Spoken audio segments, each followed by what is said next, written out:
আসসালামু আলাইকুম সুপ্রিয় দর্শক, আশা করি আপনারা আল্লাহর অশেষ মেহেরবানিতে অনেক ভালো আছেন। তো আজকে আপনাদেরকে দেখাচ্ছি একটি 48 ভোল্ট অটো রিক্সার চার্জারের সমস্যা এবং সমাধান নিয়ে। তো এটির মূল সমস্যা হচ্ছে এটি লাইন দিলেই কারেন্ট দিলেই এই ফিউজটি কেটে যায়। তো দেখতে পাচ্ছেন, আপনাদের লাইন দিয়ে দেখাচ্ছি। তো এটি সিরিজ লাইনে দেখাচ্ছি, মূলত এটি শর্ট। তো আমরা লাইনটি দিয়ে দিলাম, দেখতে পাচ্ছেন একদম শর্ট। তো এটি ডাইরেক্ট লাইনে দিলে কিন্তু ফিউজটি টাচ করে কেটে দিত বা ফিউজটি বারবার কেটে দিত। তো ভিডিওটি ধৈর্য সহকারে দেখতে থাকুন। আর আমার চ্যানেলে নতুন হয়ে থাকলে এখনই সাবস্ক্রাইব করে পাশে থাকা বেল বাটনটি অলে দিয়ে রাখবেন। তো দেখতে পাচ্ছেন এখানে আমাদের আউটপুটে দুটি ডায়োড দেওয়া আছে, রেকটিফায়ার। তো আমরা আউটপুটটি জ্বালা করে কন্ট্যাক্টটি ছেড়ে দিয়ে এখন আমরা লাইন দিয়ে দেখব যে এখন আমাদের শর্ট দেখাচ্ছে কিনা বা চার্জারটি শর্ট আছে কিনা। তো দেখতে পাচ্ছেন দর্শক, আমরা লাইনটি দিয়ে দিলাম। তো দেখতে পাচ্ছেন এখন কিন্তু শর্ট নাই। তো লাইনটি আবার রেকটিফায়ারে টাচ করলে কিন্তু আমাদের ফায়ার করছে বা চার্জার শর্ট দেখাচ্ছে।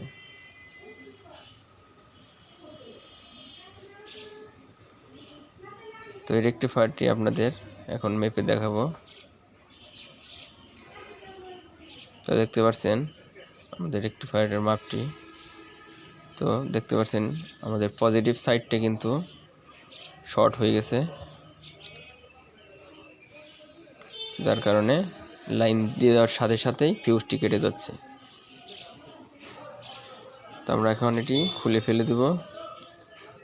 নতুন আরেকটি রেকটিফায়ার আমরা লাগিয়ে নেব।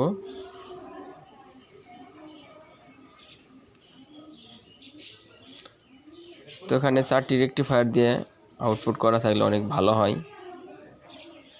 তো দেখতে পাচ্ছেন দর্শক, এখানে দুটি রেকটিফায়ার দিয়ে আউটপুট করা হয়েছে, যার কারণে রেকটিফায়ারগুলো শর্ট হয়ে গেছে বা পুড়ে গেছে। তো আমার কাছে অরিজিনাল 4টি রেকটিফায়ার ছিল। তো এটি দিয়ে আমরা এখন ভোল্টেজটি আউট করে দেব। তো দেখব যে এটা লাগানোর পরে আমাদের শর্ট থাকে কিনা।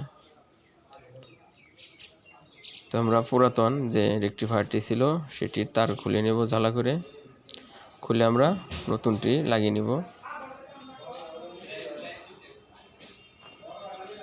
তো এটি আমাদের মিটারের তার। তো মিটারের আমাদের 3টি তার আছে। তো যেখানে যেভাবে ছিল তো আমরা সেভাবেই লাগিয়ে দেব।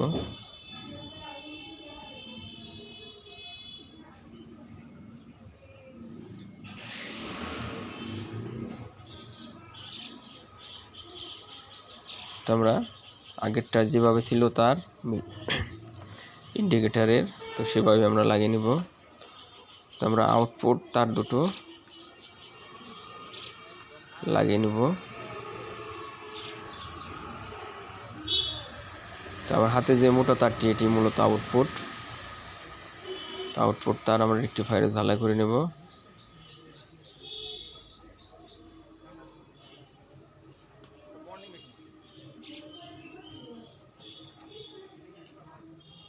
তো আমাদের একটি তার জ্বালা হয়ে গেছে, আমরা দ্বিতীয় তারটিও জ্বালা করে নেব।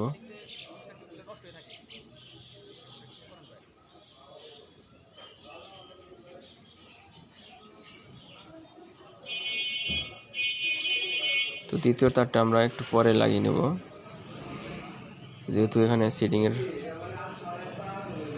সেটিংয়ের সমস্যার কারণে আমরা নিচে নামিয়ে জ্বালা করে নেব। তো আমরা দ্বিতীয় তারটি জ্বালা করে নিচ্ছি। রেকটিফায়ারগুলো আগের জায়গা যথাস্থানে রেখে আমরা জ্বালা করে দিচ্ছি।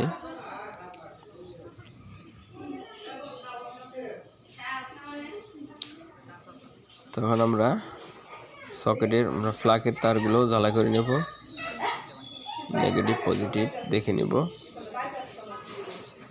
তো এটি আমাদের মিটারের তার, অ্যাম্পিয়ার মিটারের তার ছিল। তখন আমরা পজিটিভ লাইনের তারটা খুলে নেব।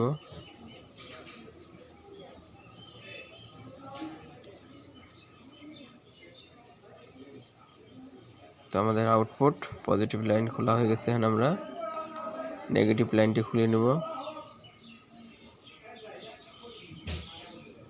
তো দেখতে পাচ্ছেন রেকটিফায়ারের অবস্থা একদম সার্কিট সহ পুড়ে গেছে।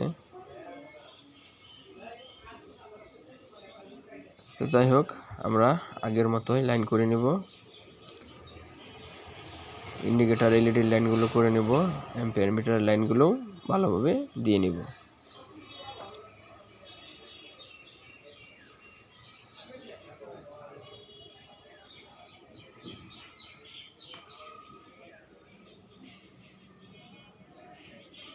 অবশ্যই খেয়াল রাখতে হবে পজিটিভ কানেকশন যেন পজিটিভের জায়গায় থাকে এবং নেগেটিভ যেন নেগেটিভের স্থানে থাকে। তো আমরা পজিটিভ পয়েন্টে পজিটিভ তার ঝালা করে নিলাম।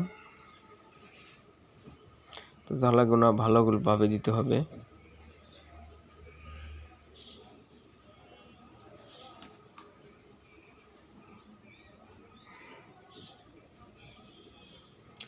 তো আমাদের পজিটিভ টার্মিনাল ঝালা করা হয়ে গেছে।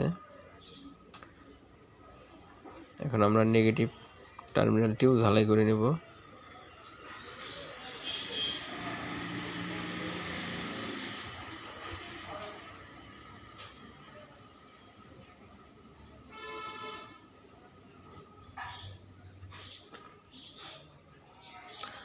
বেশি করে রাং দিয়ে নেব যাতে ঝালাটা মজবুত হয়।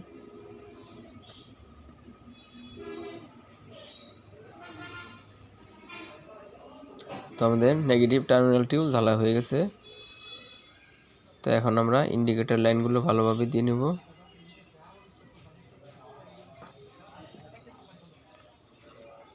তো আমরা রেকটিফায়ারের স্ক্রু দিয়ে রেকটিফায়ারটি ভালোভাবে বডির সাথে আটকে দেব।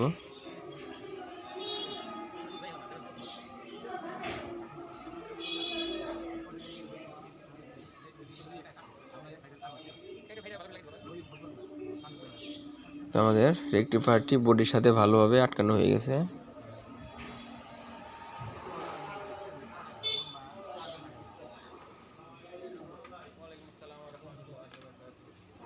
তো এখন আপনাদের আবার লাইন দিয়ে দেখাচ্ছি আমাদের চার্জারটি কমপ্লিট হলো কিনা। তো দেখতে পাচ্ছেন বন্ধুরা, আমাদের চার্জার কিন্তু লাইন এসে গেছে। তো আপনাদের একটি বোর্ডলেস ম্যাপে দেখাচ্ছি।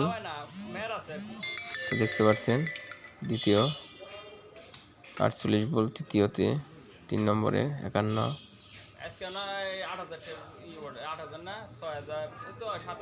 তো আমাদের চার্জারটি কমপ্লিট ওকে হয়ে গেছে।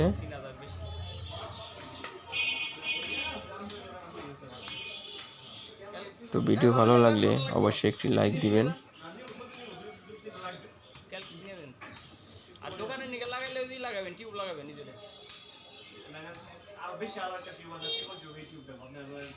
ততক্ষণ ধৈর্য ধরে ভিডিওটি দেখার জন্য আপনাদের আন্তরিক ধন্যবাদ।